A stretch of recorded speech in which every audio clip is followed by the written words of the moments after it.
The stars had never seemed so cold to Elder Silthera as she stood before the great communication array on Zephyr Prime. Her pale blue hands shook as she reached for the controls that would send their first distress call in 10,000 years of peaceful existence. Behind her, the Council of Elders waited in silence. Their normally bright skin had turned a sickly gray with fear. Through the crystal windows of the communication center, they could see the black patches spreading across their world's surface. The Devourers had arrived 3 days ago, and already they had consumed entire cities. Elder Silthera, whispered Council Member Velthan, his voice barely audible, "Are you certain about this? Once we send this message, we cannot take it back." Silthera looked at the readings on her screen. The Devourers were spreading faster than their worst calculations had predicted. In less than 10 days, there would be nothing left of their beautiful world except empty rock and the endless hunger of the creatures that had destroyed it. "We have no choice," she said, her voice steady despite the terror in her heart. "Our children deserve a chance to live, even if we do not." She began typing the message, each word carefully chosen in the universal trade language that most spacefaring species understood. "To any benevolent species who receives this transmission, we are the Zephyrian people of the Andara system. Our world is being consumed by creatures we cannot stop.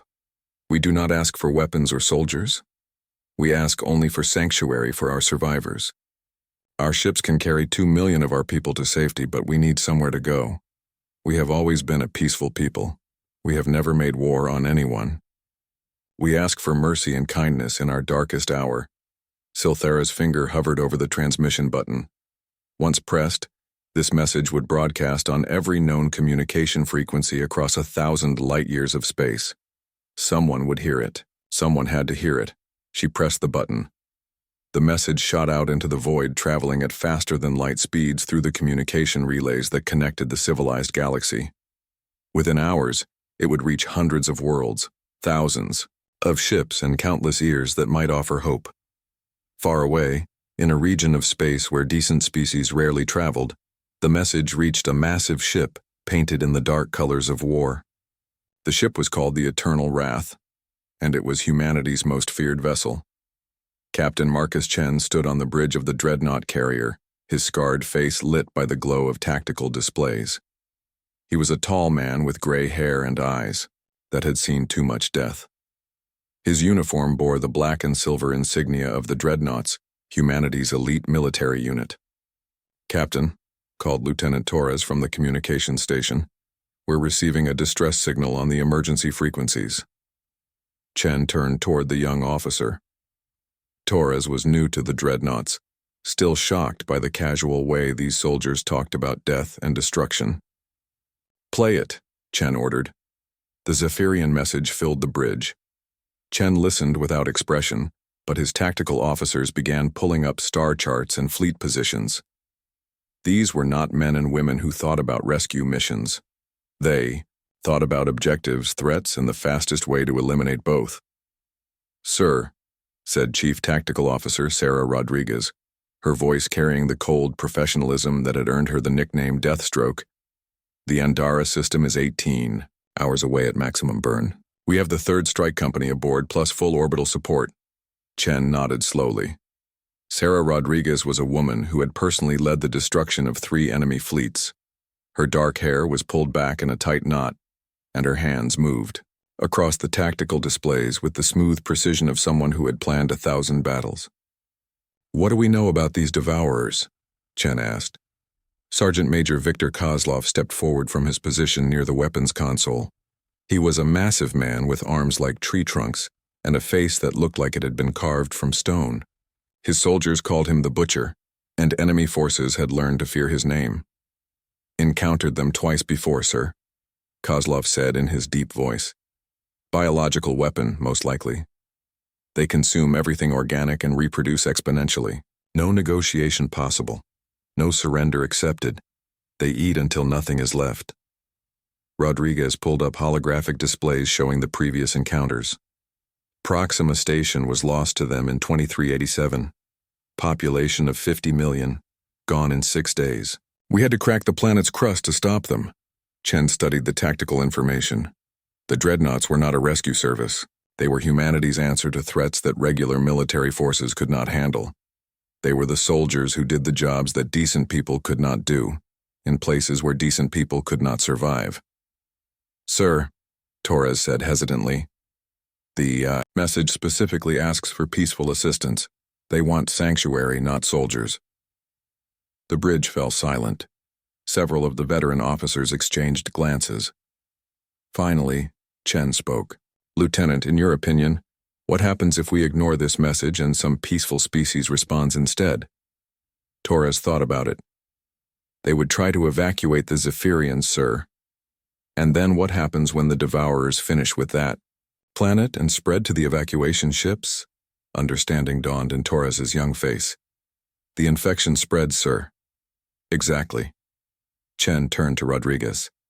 "Plot a course for the Andara system. Maximum burn. Signal the escort vessels to follow." "Sir," Rodriguez said, her fingers already moving across the controls. "The Zephyrians specifically asked for peaceful assistance. Our reputation might frighten them." Chen smiled, but there was no warmth in it. "Chief, our reputation has never been our concern. Results are our concern." The eternal wrath began to turn, its massive bulk shifting with surprising grace. Around it, the escort vessels of the dreadnought fleet fell into formation. These were ships designed for one purpose: bringing overwhelming force to bear against humanity's enemies. In the ship's armory, soldiers began checking their weapons. These were not the clean, precise tools of peacekeeping forces. These were instruments of war, designed to kill efficiently and without mercy. The men and women who carried them were volunteers who had chosen to become the galaxy's monsters so that others could remain innocent. Chen stood at the great window of his bridge, watching the stars wheel by as they entered hyperspace. Behind him, his officers planned for battle with the calm efficiency of people who had done this many times before. "Captain," Torres said quietly, "what if the Zephyrians don't want our help when they see what we are?" Chen continued staring at the stars. "Lieutenant, in 18 hours we'll find out if they want to live more than they want to stay pure." The Eternal Wrath and her escort fleet raced through hyperspace toward a world in agony. Behind them, the distress call continued to broadcast across the galaxy, but no one else was moving to answer it. The peaceful species that the Zephyrians hoped would save them were too far away, too slow, or too frightened of the Devourers to respond. Only humanity's Deadliest had heard the cry for help and chosen to answer. Only the monsters were coming to save them. Elder Silthera felt a moment of hope when the response came. Someone had heard their distress call. Someone was coming to help them. The message was brief and written in perfect universal trade language. "Zephyrian vessel, this is Captain Marcus, Chen of the Terran vessel Eternal Wrath. We have received your distress call and are en route to your position. Estimated arrival in 16 hours. Maintain safe distance from infected areas. Do not attempt surface operations. Chen out." The Council of Elders gathered around Silthara as she played the message again. There was something strange about the tone, something cold and professional that did not match their desperate plea for mercy and kindness. "Terran," said Council Member Velven, frowning. "I have not heard of this species. Are they known for their compassion?" Silthara was already accessing the Galactic database, searching for information about these Terrans and their ship. What she found made her blood run cold. The database entry for Terran led to a species called human, and a military designation that made her hands shake. The Eternal Wrath was not a rescue vessel. It was a dreadnought carrier, one of the most powerful warships in known space. "Council," she said quietly, "I think we may have made a terrible mistake." She read the database entries aloud, her voice growing fainter with each word. The humans were listed as a highly aggressive species with extreme military capabilities. Their preferred solution to conflicts was described as total warfare with acceptable collateral damage. But it was the specific entries about the dreadnoughts that made the Council fall silent. "The Proxima Station incident," Silthara read. "When biological weapons consumed the civilian population of Proxima Station, human dreadnought forces responded. by fracturing the planet's crust to eliminate the infection. Result: complete sterilization of the threat. Civilian casualties. Total. Velthen's skin had turned completely gray. Read the next one. The 6-Hour War. When the Krillian Empire declared war on human colonies, dreadnought forces responded with simultaneous strikes on 17 Krillian worlds. The war ended when human forces demonstrated their willingness to destroy inhabited planets rather than accept defeat. Krillian casualties, estimated 40 billion. The council chamber was completely silent except for the distant rumble of evacuation, ships being loaded with refugees. Outside, the black patches of devourer infection continued to spread across their world's surface. "There's more," Silthera whispered. "Listen to this. The massacre at Kepler Station. Human dreadnought forces were asked to peacefully resolve a hostage situation involving 3,000 civilians. Their solution was to eliminate the entire station with all hands aboard. When questioned about civilian casualties, the commanding officer stated that 3,000 deaths were preferable to allowing the hostage-takers to escape and potentially kill more people later." Council member Thyran, the youngest of the elders, spoke in a trembling voice. "Elder Silthara, these humans, they are not coming to rescue us. They are coming to eliminate a threat. We may simply be acceptable collateral damage." Silthara continued reading, her horror growing with each entry. The humans had a reputation for solving problems with overwhelming violence. They did not negotiate with enemies. They did not take prisoners when those prisoners might pose future threats. They approached every situation as a military objective to be completed with maximum efficiency. "Look at this," she said, pointing to a tactical analysis. "Human dreadnought doctrine states that the purpose of warfare is to eliminate threats permanently, regardless of cost. They believe that mercy toward enemies only creates future suffering for innocents." The database included recorded communications from previous human operations. Silthera played one of them, and the council listened to the cold, professional voice of a human commander. "All civilian areas are now considered contaminated. Begin orbital bombardment of grid squares 7 through 15. Maintain firing pattern until no biological activity remains. Acceptable losses for this operation are set at 100%.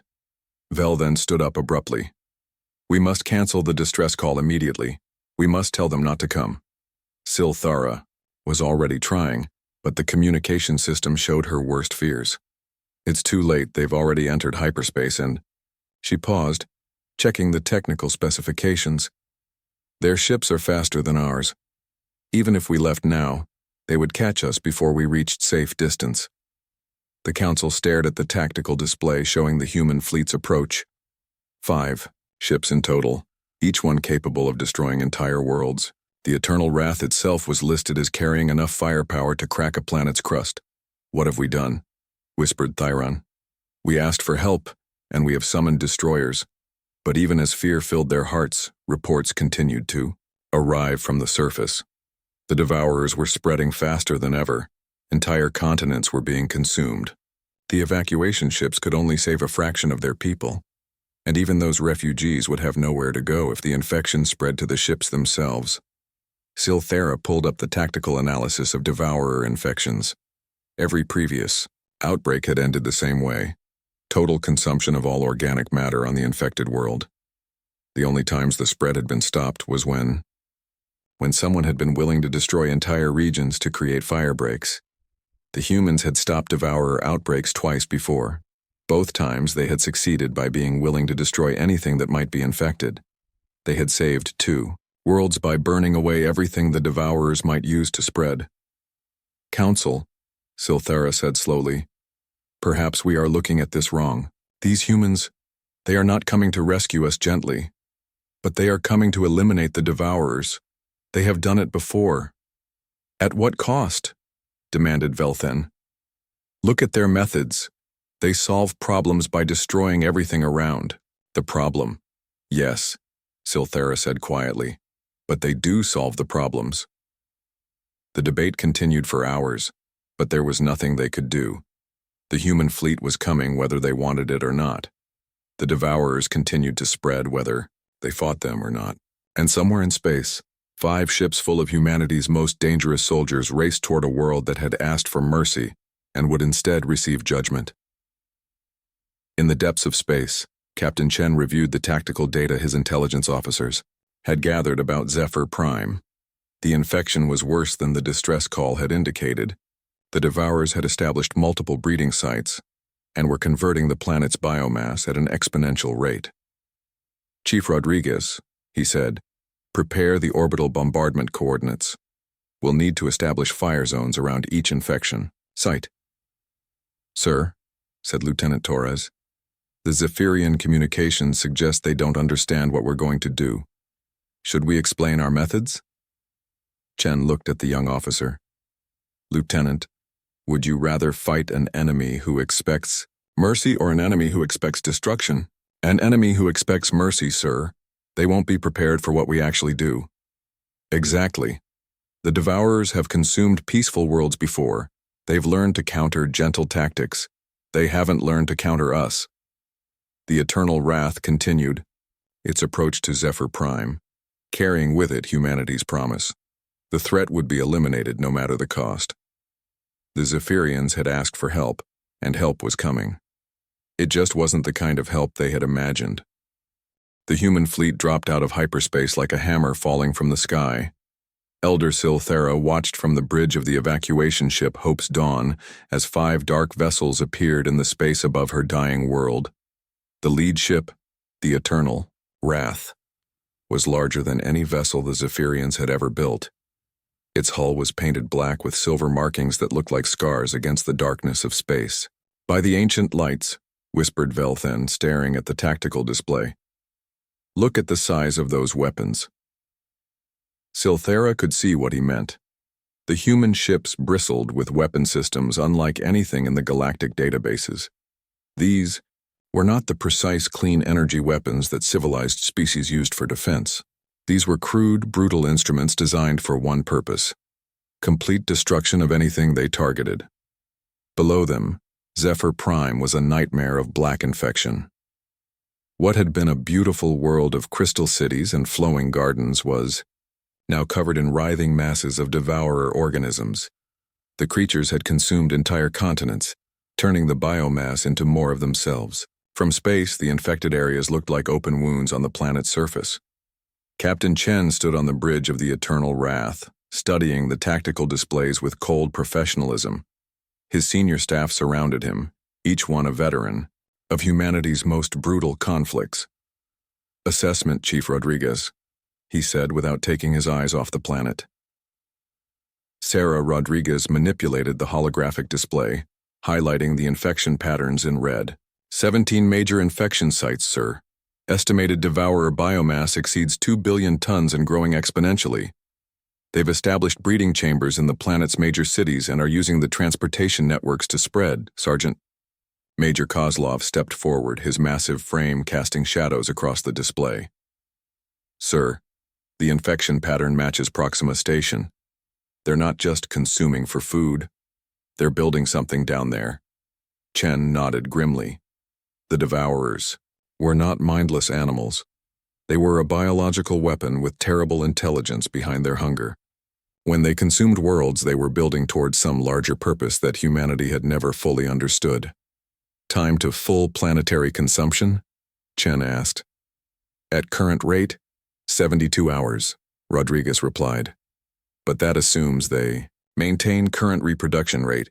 If they enter exponential phase, we're looking at 36 hours. Chen turned to the communications officer. "Lieutenant Torres, open a channel to the Zephyrian evacuation fleet." The main screen filled with Elder Silthera's frightened face. Behind her, dozens of Zephyrian officials crowded around, their skin pale with terror. "Captain Chen," Silthera said, her voice barely steady. We thank you for responding to our distress call, but we must tell you we are a peaceful people. We do not want violence brought to our world." Chen's expression did not change. "Elder Silthara, violence has already come to your world. We're here to end it. But surely there must be some way to save our cities, our cultural sites, our—" "No," Chen said flatly. "There is only one way to stop a devourer outbreak. Complete elimination of all infected biomass. Anything less allows them to regenerate and spread. Silthera's face crumpled. Captain, please. This is our home. These are our sacred places. Surely your advanced technology can find a more precise solution. Chen was quiet for a moment. When he spoke again, his voice was not unkind, but it was absolutely certain. Elder, we have fought these creatures before. Precision is what allows them to survive. They hide in single cells. They mimic healthy tissue. They wait in soil and water and air until they can emerge again. The only language they understand is total destruction. Before Silthera could respond, the communication channel filled with new alarms. On Zephyr Prime's surface, something was happening. The devourer masses had detected the human fleet. Across the infected continents, billions of organisms began moving with coordinated purpose. They formed themselves into living towers that reached toward the sky, growing with impossible speed. Combat stations, Chen ordered calmly. All ships, defensive positions. They're coming up to meet us. The living towers burst through Zephyr Prime's atmosphere like spears thrown by a giant. They were made of countless devourer organisms fused together, reaching toward the human fleet with hungry intent. As they extended into space, they began to split apart, releasing clouds of smaller creatures that moved through vacuum like a living storm. My God, whispered Torres. They can survive in space. They can do more than survive, said Rodriguez, watching her displays fill with targets. They're adapting. Look at those formations. They're using pack tactics. The devourer swarm fell upon the human fleet like a plague of locusts. But the dreadnoughts had fought these creatures before. Every ship opened fire simultaneously, filling space with beams of coherent energy and streams of projectiles that burned through the living mass. Chen watched the battle with professional interest. Launch the dropships, first and third companies. Prepare for planetary assault. Sir, said Torres, shouldn't we wait until we clear the orbital space? Lieutenant, we're not here to fight a clean battle. We're here to eliminate a threat. Rodriguez, begin bombardment of infection sites Alpha through Delta. Maximum yield. The Eternal Wrath's main batteries opened fire on the planet below. The blow. Orbital bombardment was unlike anything the Zephyrians had ever seen. Entire sections of their world's surface simply vanished in flashes of light that could be seen from orbit. Elder Silthera watched in horror as her world burned. They're destroying everything, she whispered. Our cities, our forests, our sacred groves. But even as her heart broke, she could see the tactical wisdom of it. Where the human weapon struck, the black infection stopped spreading. The devourers could consume and convert almost any organic matter, but they could not regenerate from ash and molten rock. On the planet's surface, Sergeant Major Kozlov led his strike teams through the ruins of what had been Zephyr Prime's capital, city. His soldiers moved with mechanical precision, their power armor protecting them from the toxic atmosphere that the devourers had created. Contact front, called one of his corporals. Devourer mass approximately 200 meters. Kozlov looked at the writhing wall of flesh that blocked their path. It was trying to form into recognizable shapes, mimicking Zephyrian faces and bodies in a grotesque attempt at camouflage. Flamethrowers, he ordered simply.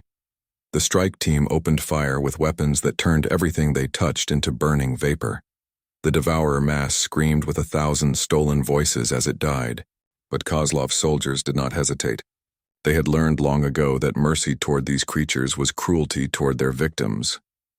Sir, reported his communications officer, we've reached the primary nest. It's bigger than intelligence estimated. Kozlov looked down into the crater that had once been a Zephyrian cultural center. Now it was filled with a writhing mass of devourer organisms the size of a small city.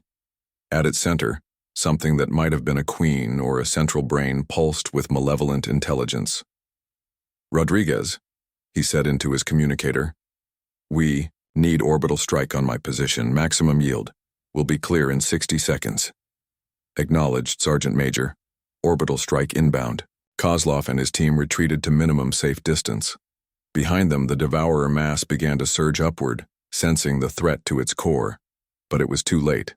The orbital strike hit with the force of a small sun. The primary nest simply ceased to exist, along with several square kilometers of surrounding infection. The shockwave could be felt across the continent. The battle raged for 18 hours. When it was over, Zephyr Prime was a scarred and burning world, but it was clean. Every trace of devourer infection had been eliminated. The price was everything the Zephyrians had called home. Captain Chen stood before the main display, watching the tactical summary update. "Threat eliminated," he said simply. "All units, prepare for departure." But before they could leave, there was one more conversation to be had with the people they had saved. The silence on the Bridge of Hope's dawn was absolute. Elder Silthera stared at the tactical display showing her homeworld, trying to understand what she was seeing. The planet below was still there, still spinning in its familiar orbit. But it was no longer the world she had known. 30% of Zephyr Prime's surface was gone. Not damaged, not scarred, but simply gone, replaced by glass craters that glowed with residual heat from the human orbital bombardment. The beautiful, crystal cities that had taken millennia to grow were now melted slag. The sacred forests where her people had worshipped for 10,000 years were ash scattered on radioactive wind. But the black infection was gone too. Every trace of the devourers had been eliminated with surgical precision. The humans had burned away everything the creatures could use to regenerate, leaving behind a world that was wounded but clean. "Elder," whispered Velden, his voice hollow with shock. "What have they done to us?" Before Silthera could answer, the communication system activated. Captain Chen's scarred face appeared on the screen, his expression as calm as if he had just completed a routine inspection instead of burning a world. "Elder Silthera," he said simply, "the threat has been eliminated. Your world is secure." Silthera found her voice, though it trembled with emotion. "Captain Chen, you have destroyed our home." Chen was quiet for a moment. When he spoke, there was something in his voice that might have been regret, though his expression never changed. "Elder, I want to show you something." The main screen changed to display a tactical analysis of the devourer infection. Chen's voice provided calm narration as the images showed the spread pattern across Zephyr Prime. "This is the infection as it was when we arrived," he said. The display showed black patches covering roughly 40% of the planet. The devourers had established 17 primary nests and were converting your world's biomass at exponential rates. At the time of our arrival, you had approximately 36 hours before total planetary consumption. The display shifted to show what would have happened without intervention. The black infection spread across the entire planet like spilled ink, consuming everything. "This is what would have occurred if we had attempted a precision rescue operation," Chen continued. A new simulation showed gentle evacuation efforts while the infection continued to spread. The devourers would have hidden microscopic amounts of themselves in your evacuation ships. Within days, they would have infected whatever worlds agreed to take your refugees. Silthara watched in growing horror as the simulation showed the infection spreading from world to world, consuming entire star systems. "Captain," she said quietly, "are you saying that any attempt to save our people would have doomed others?"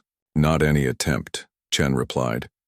"Any attempt that allowed the devourers to survive. Elder, these creatures are not animals. They are a biological weapon designed to consume worlds. They learn from each encounter. They adapt, they wait. The only way to stop them is to eliminate them completely, no matter the cost." The screen changed again to show the current status of Zephyr Prime. The burned areas glowed like wounds, but clean sensor readings showed no trace of devourer contamination. "Your world will heal," Chen said. "The atmosphere will clear in 6 months. Plant life will return in 2 years. Your people can rebuild in areas that were not affected by the bombardment. You have lost much, but you have not lost everything. Most importantly, you have not lost the future." Chief Rodriguez appeared, beside Chen on the screen, her dark eyes serious. "Elder Silthera, we have fought the devourers on 7 worlds. Zephyr Prime is the first world that has survived with any surface intact. Usually we arrive too late to save anything except empty space. Silthera felt tears flowing down her face. But our cities, our culture, our history can be rebuilt, Chen said firmly. Your people cannot be resurrected. Elder, we are not heroes. We do not save worlds gently, but we do save them.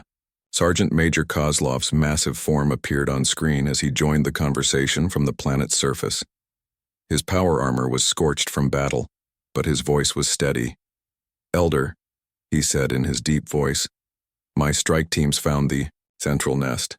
The Devourers were building something down there. Our intelligence suggests it was a breeding facility designed to produce space-capable variants.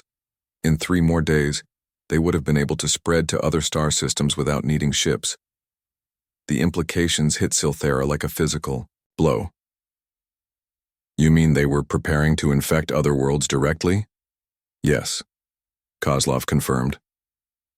The refugees fleeing your world would have been followed by devourer swarms capable of interstellar travel. Every world in a 50 light-year radius would have been at risk. Silthera looked around at her fellow council members. Their faces showed the same terrible understanding that was growing in her own mind. The humans had not just saved Zephyr Prime, they had saved dozens of worlds that did not even know they were threatened. Captain Chen, she said slowly, how many times have you done this? How many times have you had to choose between saving a world gently and saving it completely? Chen's expression softened slightly, showing the weight of years and terrible decisions. This is our 14th Devourer outbreak, Elder. We have saved 4 worlds by arriving in time to use overwhelming force. We have buried 10 worlds because we arrived too late to save anything but the galaxy itself. The Bridge of Hope's dawn fell silent again. The Council of Elders stared at the humans on their screen, beginning to understand what these scarred soldiers really were. You are not rescuers, Silthera said finally. You are guardians. You stand watch against threats that peaceful species cannot comprehend. We are what the galaxy needs, Chen replied simply. We are the ones who make the choices that others cannot make. We are the ones who accept the blame for necessary cruelties so that others can remain innocent. Lieutenant Torres appeared on screen, his young face serious but determined. Elder Silthera, we know what the galaxy thinks of us. We know we are called monsters and killers. But every world we burn prevents 10 worlds from burning completely. Rodriguez nodded grimly. The peaceful species of the galaxy see us as barbarians. They do not understand that we become monsters so that they do not have to. Chen stood up, preparing to end the conversation. Elder, your people are welcome to settle on any of the uninhabited worlds in this system. We will provide star charts and escort your evacuation fleet to safety. Reconstruction supplies will be delivered within the month. Captain, Silthera said urgently, wait, there is something I must say. Chen paused, waiting. Captain Chen, I want to apologize. When we sent our distress call, we asked for mercy and kindness. We hoped that gentle beings would come to save us with compassion and wisdom. Instead, we received warriors who saved us with fire and blood. At first, I thought we had been cursed. Now I understand that we were blessed. Silthera stood, her voice growing stronger. The galaxy needs gardeners to tend beautiful worlds, but the galaxy also needs exterminators to eliminate the threats that would destroy those gardens. Thank you for being willing to be what the galaxy needs, even when it means being hated for your service. Chen nodded once, a gesture of respect between leaders who understood hard choices. Elder, if your people ever face extinction again, you need only call. The monsters will come. The communication ended, leaving the Zephyrian Council alone, with their grief and their gratitude. Outside their ship, the human fleet prepared to depart for whatever crisis awaited them next. Behind them, they left a wounded world that would heal, and a species that would survive to see tomorrow. 3 months had passed since the human fleet departed Zephyr Prime. Elder Silthera stood on the observation deck of the new settlement ship Eternal Hope, watching as the first reconstruction teams worked on the planet's surface below. Where the crystal cities had once gleamed, new structures were rising. simpler than before but built with hard-won wisdom about the dangers that lurked in the galaxy. The Zephyrian people had chosen to return to their homeworld despite its scars. They could have accepted relocation to one of the pristine garden worlds that the galactic community had offered them. Instead, they came home to tend the wounds that had saved their lives. "Elder," said Velden, approaching with a communication tablet in his hands, "we are receiving another distress call from the Galactic Emergency Network." Silthera accepted the tablet and read the message. It was from the Altarian Republic, a peaceful trading confederation 300 light-years away. Their outer colonies were under attack by something they described as the Grey Death, a plague that consumed everything it touched and left behind only empty husks. "It sounds like another biological weapon," Velden said quietly. "Similar to what we faced." Silthera nodded, recognizing the pattern.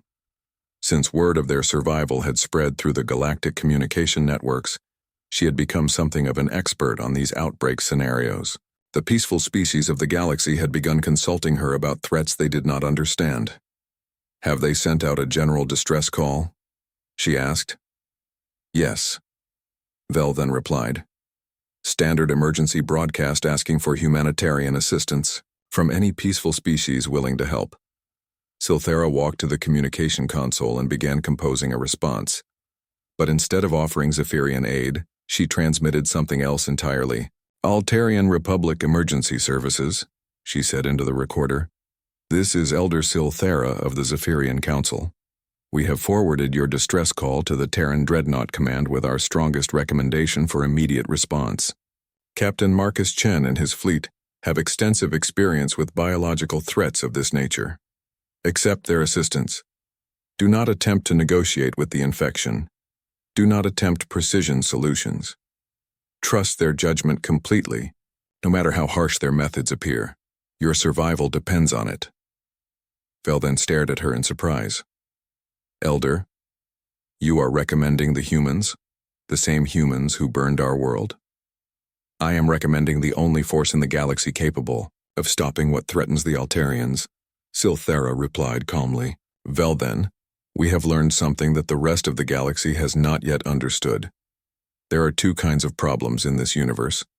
Problems that can be solved with wisdom and compassion, and problems that can only be solved with overwhelming force. The key to survival is knowing which kind of problem you face." She turned back to the planet below, where Zephyrian engineers were installing the communication beacon that Captain Chen had left behind. It was a simple device, but it represented something profound, a direct line to humanity's most dangerous soldiers. "Elder," Velden said carefully, "the galactic community will not understand. They see the humans as barbarians. When word spreads that we are recommending them to other species in crisis, then perhaps it is time for the galactic community to learn some uncomfortable truths," Silthera replied. Over the following weeks, Silthera began a quiet campaign that would change how the galaxy viewed humanity's warriors. She spoke at council, meetings, and diplomatic gatherings, sharing the tactical recordings of the Devourer outbreak. She explained the impossible mathematics of biological weapons, how trying to save everything often resulted in losing everything. The response was predictable. Many species recoiled in horror at the human methods. The gentle minds of Arcturus called them genocide specialists.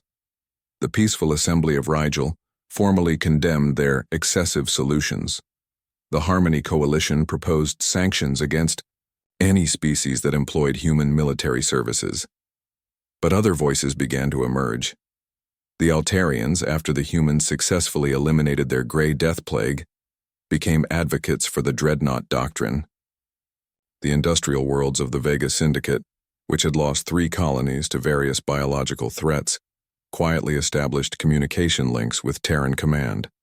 Elder Silthera found herself at the center of a growing philosophical divide in galactic civilization. On one side stood the species that believed all problems could be solved through negotiation, understanding, and careful diplomacy. On the other side stood those who had learned that some threats could only be met with decisive action. The debate came to a head 6 months later, when the Serenity Council, the galaxy's primary peacekeeping organization, formally censured the Zephyrian government for promoting militaristic solutions to humanitarian crises. Silthera appeared before the full council assembly to respond to the charges. The Great Chamber was filled with representatives from 47 species, most of whom had never faced an existential threat in their entire history. "Honored delegates," she began, "I stand before you today as the representative of a people who should not exist. 6 months ago, the Zephyrian species was 3 days away from complete extinction. Today, we are rebuilding our world and planning for our future. The difference is simple.